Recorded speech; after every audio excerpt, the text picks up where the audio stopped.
আজকে আমরা আলোচনা করব সমযোজী ত্রিবন্ধন নিয়ে। এর আগে আমরা সমযোজী এক বন্ধন, সমযোজী দ্বিবন্ধন এই সম্পর্কিত আলোচনা করেছি। আমাদের শুধুমাত্র এটা এখানে বাকি যেটি আছে সেটা হচ্ছে সমযোজী ত্রিবন্ধন। তো সেই সমযোজী ত্রিবন্ধন নিয়ে আমরা এবার আলোচনা করব। তো এই সমযোজী ত্রিবন্ধনের ক্ষেত্রে আমাদের দুটি পদার্থ আছে। একটা পদার্থ হচ্ছে নাইট্রোজেন, এটি মৌলিক পদার্থ, এবং অপর একটি পদার্থ হচ্ছে C2H2 অর্থাৎ ইথাইন বা অ্যাসিটিলিন। এই দুটি পদার্থই সমযোজী ত্রিবন্ধনের ক্ষেত্রে আছে এবং এদেরকে নিয়ে আমরা পড়ব, এদের লুইস ডট গঠন পড়ব। প্রথমে আছে নাইট্রোজেন। তা নাইট্রোজেনে দেখো N2 অর্থাৎ দুটি নাইট্রোজেন আছে। তা দুটি নাইট্রোজেন থাকার কারণে আমি এখানে লিখব একটি নাইট্রোজেন N, আবার এর পরে আরেকটি নাইট্রোজেন আমি লিখলাম N। এই যে দুটি নাইট্রোজেন, বোঝা গেল? এবারে দেখো এই যে নাইট্রোজেন, এই নাইট্রোজেনের ইলেকট্রন সংখ্যা কত না, নাইট্রোজেন দেখবে আছে 7 নম্বরে। 7 নম্বরে যদি নাইট্রোজেন থাকে তাহলে এর ইলেকট্রন বিন্যাস করলে আমরা পাবো 2 যুক্ত 5। তাহলে ইলেকট্রন বিন্যাস যদি এর করি তাহলে এর ইলেকট্রন বিন্যাস হবে 2 + 5, এবং এরও ইলেকট্রন বিন্যাস হবে কত বলো তো, 2 + 5। অর্থাৎ কি, শেষ কক্ষপথে 5টি ইলেকট্রন, এবং এর নাইট্রোজেনেরও শেষ কক্ষপথে 5টি। এবার সেই 5টি ইলেকট্রনকে দেখো আমি লিখছি, এখানে লিখলাম 1টি, 2টি, 3টি ইলেকট্রন, 4টি ইলেকট্রন, 5টি ইলেকট্রন। ঠিক, এরও 5টি ইলেকট্রন করলাম, 1টা, 2টো, 3টে, 4টে, 5টা। এই নাইট্রোজেনেরও 5টি ইলেকট্রন, অর্থাৎ শেষ কক্ষপথের ইলেকট্রনগুলিকে লেখা হলো।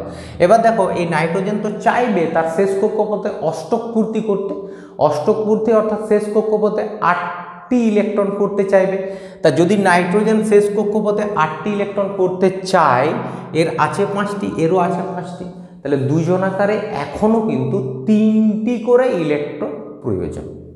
এবং তারা এটা কোথার থেকে পাবে না, দুজনকারই যেহেতু প্রয়োজন তাই তারা এখানে ইলেকট্রন জোড় গঠন করবে এবং সেই জোড়টিকে তারা সমানভাবে ব্যবহার করার মাধ্যমে যুক্ত হবে।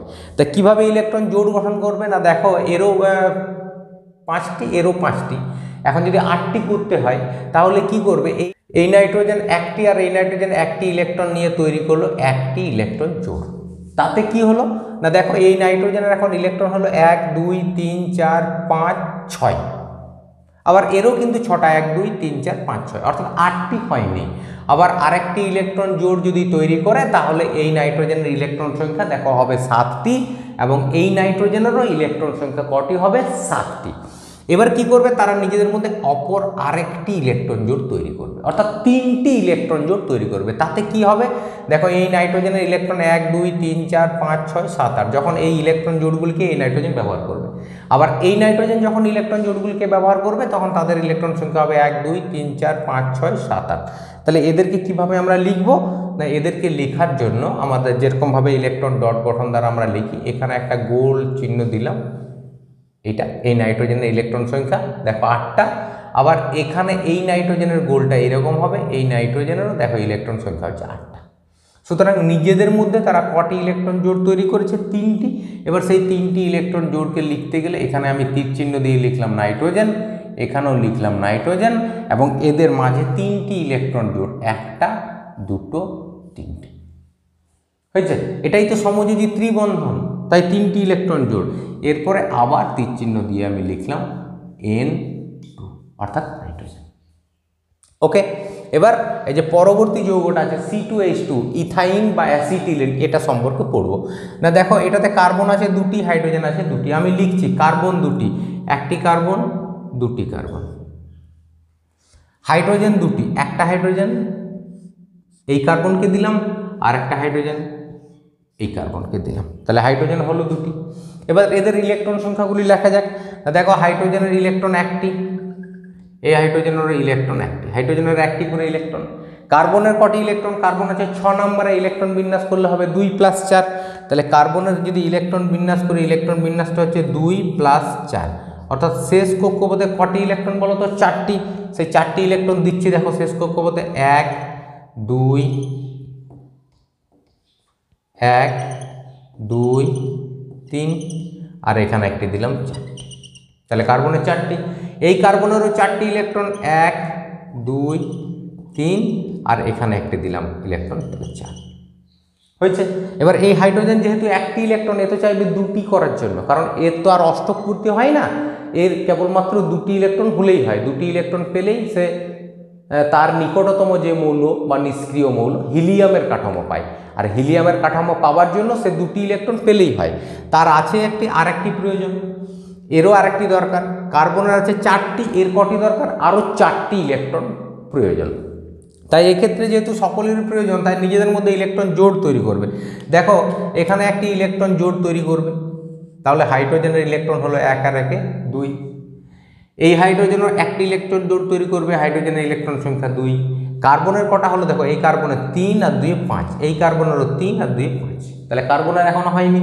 এবার কার্বন কার্বন নিজেদের মধ্যে এখানে একটি ইলেকট্রন জোড় তৈরি করলো, তাহলে কার্বনের কটা হলো? 1 2 3 4 5 6। আবার যদি আরেকটি ইলেকট্রন জোড় তৈরি করে তাহলে হবে 7টি, আরেকটি ইলেকট্রন জোড় তৈরি করলে হবে 8টি। এবার দেখো এই কার্বনের ইলেকট্রন, যেহেতু ইলেকট্রন জোড়গুলোকে সবাই ব্যবহার করবে, যখন এই কার্বন ব্যবহার করবে তখন এর ইলেকট্রন সংখ্যা হলো 1 2 3 4 5 6 7 8। আবার যখন এই কার্বন ব্যবহার করবে তখন 1 2 3 4 5 6 7 8। তাহলে এদেরকে আবার সেই গোল করে ইলেকট্রন ডট গঠন দ্বারা যদি লেখা হয় তাহলে গোলগুলি হবে এরকম। এই হাইড্রোজেন তার গোলটি হবে এইরকম, হাইড্রোজেনের 2টি ইলেকট্রন। এই হাইড্রোজেন তার গোলটি হবে এইরকম, হাইড্রোজেনের 2টি ইলেকট্রন। আবার এখানে যে কার্বনগুলি আছে তাদের যখন গোলটা দেওয়া হবে সেটা কীরকমভাবে দেওয়া হবে? দেখো এই কার্বনের যে গোলটা, এই কার্বনের গোলটা হবে এইরকম, এইরকম। দেখো কার্বনের ইলেকট্রন 1 2 3 4 5 6 7 8, গোলের ভিতরে সমস্ত ইলেকট্রনগুলি থাকবে একদম অষ্টক পূর্তি সমেত। এবার এই কার্বনের ইলেকট্রনের গোলটি হবে এইরকম। দেখো এই কার্বনের ইলেকট্রন 1 2 3 4 5 6 7 8। তাহলে এদেরকে এবার কীরকম করে লিখবো? এদেরকে আবার লিখলাম হাইড্রোজেন, এখানে লিখলাম কার্বন, এখানে কার্বন, এখানে লিখলাম হাইড্রোজেন। এবার এদের মধ্যে বন্ধনগুলি দিচ্ছি। এই যে ইলেকট্রন জোড় মানে একটি বন্ধন, তাহলে এখানে হাইড্রোজেন কার্বনে একটি বন্ধন, এখানে এক বন্ধন। এখানে কার্বন কার্বনের 3টি বন্ধন আছে, 1 2 3। এখানে কার্বন হাইড্রোজেনে এক বন্ধন, 1। যেহেতু এদের মধ্যে সবথেকে বেশি বন্ধন হচ্ছে 3টি, তাই এটা হচ্ছে সমযোজী ত্রিবন্ধন।